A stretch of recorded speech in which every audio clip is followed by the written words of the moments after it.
सरकार की जो योजनाएं होती है या सरकार जो कार्य करती है, विपक्षी पार्टी चाहे विपक्ष में जो भी हो वो सरकार की आलोचना करती है। आप भी सरकार की आलोचना कर रहे हैं, मंशा क्या है आपकी? व्यवस्था परिवर्तन होना चाहिए या सत्ता परिवर्तन होने से बिहार का विकास संभव है? हमने कोई आलोचना तो की नहीं, हमने जो देखा वो आपको बताया। और जहाँ तक आपने बात कहा कि विपक्षी पार्टी है इसलिए आलोचना कर रहे, तो हम तो कोई पार्टी है नहीं, हमने कोई दल बनाया नहीं है। बिहार के नागरिक होने के नाते हम ये जो अभियान चला रहे हैं, गांव-गांव गए हैं, जो देखा वो आपको बता रहे हैं। अगर आपकी समझ में जो हम बता रहे हैं उसमें कुछ सही या गलत है तो आप बता दीजिए कि भैया नहीं आप ऐसा बता रहे हैं, ऐसा नहीं है, दूसरा कुछ है। वो क्रमबद्ध कई तरह की बातों को आपने बताया, बिहार तरक्की नहीं कर रहा, उन बीमारियों को बताया, लेकिन इसका इलाज क्या है?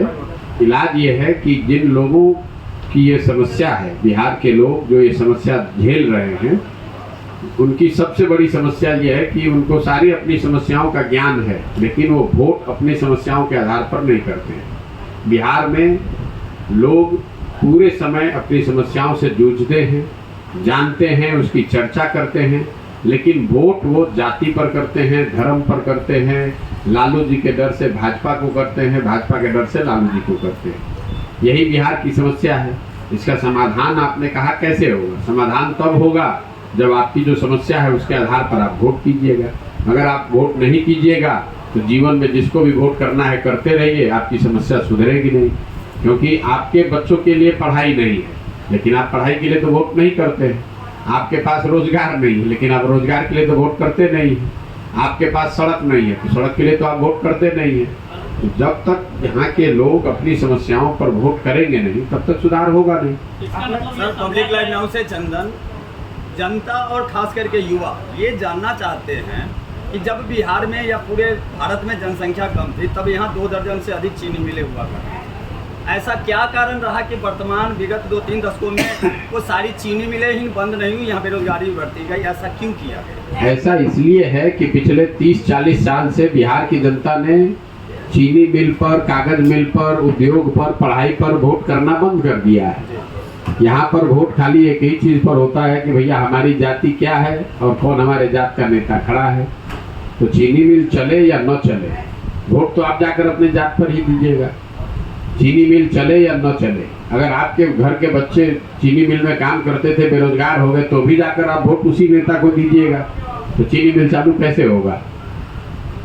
मतलब लोगों की स्थिति है कि बता रहे हैं कि सड़क खराब है, और सड़क का जो मंत्री है उसी दल को, उसी नेता को जाकर आप फिर वोट दीजिएगा, तो सड़क कैसे बनेगा? प्रधानमंत्री जी मोतीपुर चीनी मिल में ऐलान करके गए थे कि हम आएंगे, चाय यहीं पियेंगे, 24 का चुनाव। अरे मेरे भाई, आप प्रधानमंत्री की बात आप कह रहे हैं, हम कह रहे हैं कि हर नेता ने यहाँ पर आकर, नीतीश कुमार ने भी कहा है, प्रधानमंत्री ने भी कहा है। तो जो भाजपा का वोटर है, मोदी जी ने कहा, मोतिहारी में चीनी मिल से कहा कि हम यहाँ से चीनी पिए, इसी चीनी मिल के बने हुए चीनी से चाय पिएंगे तब वोट मांगने आएंगे। मोदी जी ने कब कहा? 2014 में। 2014 के बाद यहाँ बिहार में कितना चुनाव हुआ? 4 बार। तो जो लोग उस मिल के चलने या नहीं चलने से प्रभावित हैं, उनके पास तो अवसर था ना कि फिर से उनको वोट न देने का। लेकिन आप हल्ला मचाइएगा कि चीनी मिल बंद है। आप वोट जब होगा तो पुलवामा के नाम पर, मंदिर के नाम पर फिर जाकर मोदी जी को वोट दे दीजिएगा, तो आपका काम कैसे होगा? जनता के पास दूसरा ऑप्शन भी तो नहीं है इन तीनों के अलावा? नहीं है ऑप्शन। किसने कहा कि ऑप्शन नहीं? आपको किसने कहा कि ऑप्शन नहीं? ये समझा जाए कि प्रशांत किशोर सत्ता परिवर्तन के लिए ही आए हैं। व्यवस्था परिवर्तन की जो बात किया जाता है वो सत्ता बदलने से ही व्यवस्था की परिवर्तन होती है। ये आपका अपना परिभाषा है। आप इस शब्द जाल में बहुत ज़्यादा उलझे हुए लगते हैं। राजनीति जो है वो समाज का आईना है। समाज में जो गलती है वो राजनीति में भी गलती दिखेगी, थोड़ा कम या ज़्यादा। अगर समाज में भ्रष्टाचार है तो राजनीति स्वच्छ नहीं हो सकती है। अगर लोग 500 रुपया लेकर वोट बेच रहे हैं तो जो वोट खरीद कर नेता बनेगा वो ईमानदार कैसे हो जाएगा? जिस मुखिया के चुनाव में आप मुर्गा भात खाकर और दारू पीकर, पाउच लेकर वोट देते हैं, वो आकर मुखिया ईमानदारी से कैसे काम कर सकता है? तो जब तक बिहार के समाज में ये चेतना नहीं आएगी कि हमें अपने और अपने समस्याओं के लिए, अपने बच्चों के भविष्य के लिए वोट करना है, जब तक लोगों में समझ नहीं होगी तब तक बिहार की स्थिति को कोई नहीं सुधार सकता है। मोदी जी आ जाएं, लालू आ जाएं, नीतीश आ जाएं, प्रशांत किशोर आ जाएं, ये सुधरने वाला नहीं है। जब तक यहाँ के लोग नहीं सुधरेंगे तब तक इसको कोई नहीं सुधार सकता है। इस पदयात्रा का उद्देश्य यही है कि जाकर घर घर ये बताया जाए कि भाई मेरे, अगर आपको अपने और अपने बच्चों का ख्याल नहीं है तो आप दूसरा बेकार भाषण क्यों दे रहे हैं। लोगों के बच्चों के शरीर पर कपड़ा नहीं है, लोगों को अपने बच्चों को खिलाने के लिए भोजन नहीं है, आप लोगों के घर के बच्चे बाहर जाकर मजदूरी कर रहे हैं, लेकिन वही लोग जिन्होंने आपके बच्चों के मुंह से निवाला छीन लिया, उसी व्यक्ति, उसी नेता को जाकर आप लोग जात के नाम पर वोट देते हैं, उसी व्यक्ति को जाकर आप लोग लालू के डर से या भाजपा के डर से वोट देते हैं। तो आपके बच्चे नहीं भूखे मरेंगे तो कौन भूखे मरेगा। आपने जाति की बात कही है कि जाति पर लोग वोट देते हैं। 4000 गाँव की पदयात्रा आप कर चुके हैं, कोई ऐसा फार्मूला मिला कि जाति के नाम पर वोट लोग ना करें? नहीं, फार्मूला की जरूरत ही नहीं है। आपका एक तो पहले ये भ्रम है कि खाली जाति पर वोट पड़ता है। हम हर जगह गांव में बता रहे हैं कि वोट 4 चीज पर पड़ता है बिहार में। पहला है जाति, दूसरा है धर्म। अगर सिर्फ जाति पर ही पूरे बिहार में वोट पड़ता तो मोदी जी को बिहार में वोट कैसे मिलता। मोदी जी की जाति का तो बिहार में कोई नहीं रहता है। जो मुसलमान समाज के लोग हैं ये तो जाति पर नहीं वोट दे रहे हैं, ये लालटेन को क्यों वोट दे रहे हैं।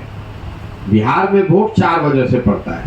पहला जाति है, दूसरा धर्म है, हिंदू मुसलमान है, तीसरा लालू जी के डर से लोग भाजपा को वोट देते हैं, और चौथा जो मुसलमान समाज है ये लोग भाजपा के डर से लालटेन को वोट देते हैं।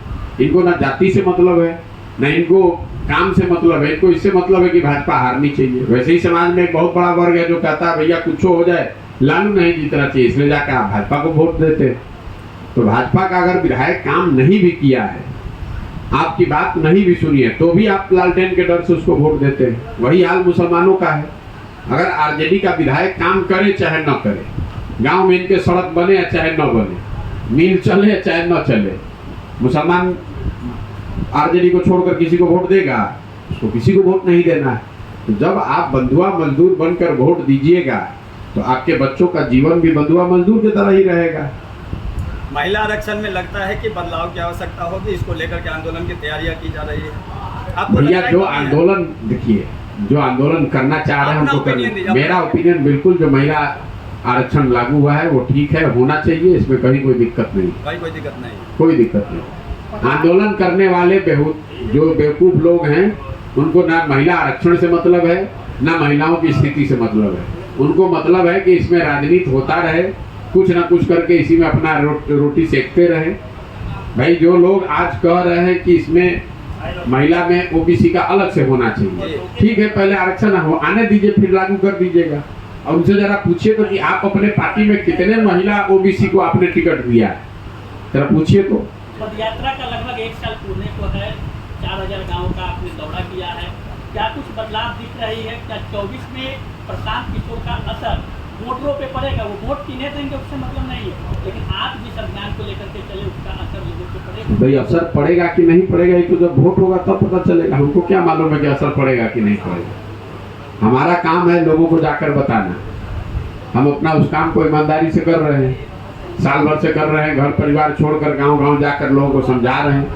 लोग समझेगा तो अच्छी बात है, और नहीं समझेगा तो जिस दशा में जी रहा है वैसे जीता रहेगा, उससे हमारा क्या बिगड़ना है।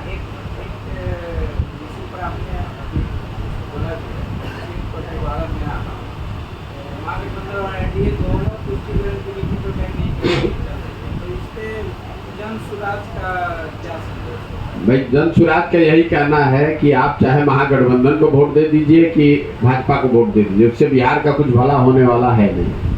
ऐसा तो है नहीं कि महागठबंधन की सरकार नहीं थी, 10 साल यूपीए की सरकार थी, तब भी बिहार का कुछ नहीं हुआ। 10 वर्ष से मोदी जी प्रधानमंत्री हैं, तब भी बिहार का कुछ नहीं हुआ। पिछले 32 साल से तो लालू जी, नीतीश जी और भाजपा ही तो सरकार बिहार में चला रहे हैं। तो बिहार में शिक्षा सुधर गई कि स्वास्थ्य सुधर गया कि रोजगार आ गया कि पलायन रुक गया, क्या हो गया? बिहार में तो सुधार हुआ नहीं, फिर भी आप उसी को वोट देते रहना चाहते हैं तो देते रहिए, तो फिर आपकी स्थिति बदलेगी नहीं। कहा जाता है जातीय वोट नहीं पड़े या फिर इस तरह के मैसेज लगातार दिए जा रहे हैं, फिर भी आपको नहीं लगता है कि समाज में और बीमारी बढ़ती है? बिल्कुल नहीं। ये आप लोगों का भ्रम है कि बिहार में ही खाली जाती है। पूरे देश में आप राजनीति कितना देखें। आप हमको राज्य का नाम बता दीजिए जहाँ जात पर वोट नहीं पड़ रहा है। जाति समाज की सच्चाई है। जितनी बड़ी सच्चाई जाति बिहार में है, उतनी ही बड़ी सच्चाई उत्तर प्रदेश में है, कर्नाटक में है, गुजरात में है। ये आपका हमारा एक भ्रम फैला दिया गया है कि बिहार में ही खाली जाति है। ऐसा तो है, अगर ऐसा होता तो कर्नाटक में जाति नहीं है, गुजरात में जाति नहीं है, उत्तर प्रदेश में जाति के आधार पर वोट नहीं पड़ रहा है। जितना वोट उत्तर प्रदेश, गुजरात, कर्नाटक में जाति पर पड़ रहा है, उतना ही बिहार में भी पड़ रहा है। जैसे बिहार में भी बहुत बड़ा वर्ग है जो जाति पर वोट नहीं कर रहा है। पुलवामा पर जिन लोगों ने वोट किया वो जाति पर वोट किए थे, उन्होंने तो पुलवामा पर वोट किया है। आप जाकर बिहार में गांव गांव पूछ लीजिए, लोग यही कहेंगे कि हम तो पुलवामा पर वोट किए थे। आपको 100 बार बता रहे हैं कि मोदी जी के नाम पर वोट पड़ा है ना यहाँ, तो मोदी जी के जाति के कितने लोग बिहार में रहते हैं। अगर हर आदमी बिहार में जाति पर ही वोट कर रहा है तो मोदी जी को वोट मिल कैसे रहा है बिहार में। ये तो आप लोग के आंख के सामने है, लेकिन मानने का कोई तैयार ही नहीं है। मुजफ्फरपुर के पताही हवाई अड्डा को लेकर जो है लगातार उस पर सियासत होते रहता है, तो उसको कैसे देखते हैं सर? यहाँ पे काफी समस्या है पताही हवाई अड्डा। आपको मुजफ्फरपुर में लोगों को भोजन नहीं है, रहने का ठिकाना नहीं है, लोगों को रोजगार नहीं है, चौथा पांचवा में बच्चों का पढ़ाई का व्यवस्था नहीं। आप एयरपोर्ट की समस्या से यहाँ कौन ग्रसित है? अरे लोगों के तो जीवन पे लाला पड़ा हुआ है। इस मुजफ्फरपुर में अभी 32 बच्चों की डूबने से मृत्यु हुई है। आप जरा बता दीजिए कि देश में कौन सा ऐसा राज्य है जहाँ 32 बच्चों की दुखद मृत्यु हो जाए डूबने से। मुख्यमंत्री, उस राज्य का मुखिया वहीं से 10 किलोमीटर दूरी पर थे और उन्होंने इतना भी जरूरी नहीं समझा कि जाकर हम उन बच्चों से, परिवार परिजनों से मिले। इससे ज्यादा अहंकार आपको देश में किसी नेता में दिखेगा, लेकिन फिर भी यहाँ के लोग फिर जाकर उसी दल को, उसी नेता को जाति के नाम पर, धर्म के नाम पर वोट देंगे। बताइए, जिन परिवार के बच्चों की दुखद मृत्यु हो गई, उसका इतना भी हक नहीं है कि मुख्यमंत्री वहां जाए और उनसे मिले। ये बिहार के लोगों ने अपनी दुर्दशा स्वयं बनाई है और अब गाना गा रहे हैं कि भैया हमको। अरे आपका मुख्यमंत्री 32 बच्चे डूब कर मर गए और 10 किलोमीटर दूरी पर है, वो आकर मिला तक नहीं वो आदमी। छपरा में 70 लोग की जहरीली शराब पीने से मृत्यु हो गई। नीतीश कुमार पॉकेट में हाथ डालकर हंस रहे हैं, कह रहे हैं कि जो पिएगा वो मरेगा। और फिर वो लोग जाकर जाति के नाम पर, धर्म के नाम पर उन्हीं को वोट देंगे। तो आपकी दुर्दशा नहीं होगी तो किसकी दुर्दशा होगी भाई? सर, बिहार में जदयू बीजेपी और जदयू आरजेडी, इसके अलावा कौन पार्टी है जो आपके हिसाब से उसको वोट देना चाहिए? भैया आपको वोट, आप अगर पार्टी नहीं है तो बिहार के लोगों पर पार्टी बनाने के लिए कोई रोक लगा हुआ है? तो क्या जनसुराज आने वाले आप ज्यादा आपने ज्ञान दिया कि किसको वोट दे। पूरे देश में यही 3 पार्टी है। सर, बिहार की जब बात होती है, बिहार में लोगों को नया दल बनाने के लिए, विकल्प बनाने के लिए कोई संवैधानिक रोक नहीं ना है। आपको किसने कहा था कि आप मत बनाइए? सर आगे कौन बढ़ेगा? आपको किसने कहा था कि आप विकल्प मत बनाइए? अगर आप विकल्प नहीं बनाइएगा, आपके घर कमरे में दरवाजा है उसको आप बंद कर लीजिएगा और कहिएगा कि अब निकले कैसे, दरवाजा बंद है, तो उसी में जल के मरिएगा। आने वाले आपको अगर बिहार में विकल्प बनाना है तो विकल्प बनाइए। प्रयास लगाया जा रहा है कि फिर से एनडीए में नीतीश कुमार जाएंगे। अरे नीतीश कुमार कहाँ जाएंगे? नीतीश कुमार को खुद नहीं पता है। अब काहे लिए कयास लगा के अपना समय जाया कर रहे हैं? ललन सिंह और नीतीश कुमार कहाँ जाएंगे ये नीतीश कुमार को खुद नहीं पता है। एक चीज सबको पता होना चाहिए कि नीतीश कुमार की राजनीतिक पारी अब करीब करीब खत्म हो गई। लोकसभा चुनाव तक जहाँ रहना है रहे। लोकसभा चुनाव के बाद ना उनका दल बचना है, ना उनका अपना कोई नेतागिरी बचनी है। उसके बाद जहाँ मन होगा वहाँ जाएंगे। ललन सिंह और अशोक चौधरी के बीच में भिड़ंत हो गई, पता होगा। अब हो गई है भिड़ंत तो हो गई होगी, उससे हमारा क्या लेना देना? इससे मतलब आप लोग भी ऐसी बात करते हैं। राजनीति मतलब देखते हैं किसी दो राजनीतिक नेताओं में आपस में झगड़ा हो गया या कुछ बात हो गई, उसमें क्या आपकी दिलचस्पी है भाई? हमारी कोई दिलचस्पी नहीं है। जिन 2 नेताओं का आप नाम ले रहे हैं वो आपस में झगड़ा कर रहे हैं कि दोस्ती कर रहे हैं, उससे जनता को क्या लेना देना है? उससे बिहार की स्थिति क्या बननी बिगड़नी है, जरा ये बता दीजिए। सरकार तो पलट सकती है ना सर? कुछ नहीं पलट सकती है। आप बेकार बहुत ज्यादा उत्साहित हो रहे हैं। सरकार जैसे चल रही है वैसे ही चलेगी। नीतीश कुमार का अपना ये तरीका है। वो आदमी जहाँ बैठते हैं बगल में वो खिड़की खोल के रखते हैं। तो कल अभी भाजपा के कार्यक्रम में चले गए, इसलिए नहीं कि उनको भाजपा में जाना है, इसलिए कि जिसके साथ है उसको ये हमेशा बताते रहें कि भैया हमारा बात नहीं सुनोगे तो भाजपा में भी चले जाएंगे। जब भाजपा में चले जाएंगे तो आरजेडी से जाके मिलने लगेंगे। ये नीतीश कुमार का पलटने का अपना तरीका है और इसके लिए बहुत ज़्यादा दिमाग लगाने की जरूरत नहीं है। जनता भी देख देख कर समझ गई है। अब एक बार और जनता इंतजार कर रही है, अगला चुनाव होगा तो उनको सिरे से इस बार ऐसा साफ करेगी कि वो पलट कर कहीं जाएंगे तो उनके पास नंबर 0 ही होगा।